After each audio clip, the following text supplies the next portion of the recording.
তো আজ আমি সকাল সকাল মেট্রো করে চলে গেছিলাম কুমোরটুলিতে। তো দেখো ভাই, আমি প্রায় প্রত্যেক বছরই প্ল্যান করি কুমোরটুলি যাওয়ার, কিন্তু কোনো বছরই শেষ হয়ে ওঠে না। বাট এই বছর ফাইনালি আমরা গেছিলাম। এবছর এত ফটোগ্রাফার আর মডেলের চাপে কাউকে ভিতরে ঢুকে দিচ্ছিল না, সবাইকে বাইরে থেকেই ছবি তুলতে হচ্ছিল। আর তার ওপর শুরু হয় বৃষ্টি। কিন্তু গাইস, এসব আমাদেরকে আটকাতে পারিনি। আমরা অনেক ছবি তুলে অনেক কন্টেন্ট বানিয়ে তারপরে বাড়ি আসি। ও শুভ শুভ ও শুভ শুভ। হ্যালো গাইস, তুই কেন হ্যালো বলবি? আমি হ্যালো বলবো।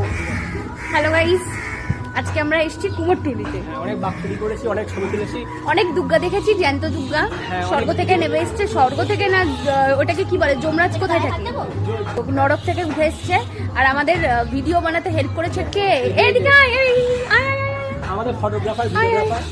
এই যে তার হাতে কাজ করছিল, ভালো হাতে পদ্ম ফুল ছিল, জানি না কেন, কিন্তু তাও ছিল। আমি বললাম এটা গ্যাদার মালা কিনি, কিন্তু এরা আমাকে কিনতে দিল না। পদ্ম তো কিনতে পারছি না, গ্যাদার মালা কিনতাম। লোকজন যাদের ব্যাপারে বলছিস না, তারা যদি এখানে আসে তাহলে উত্তাল কেলাবে। কি টাটা গাইস।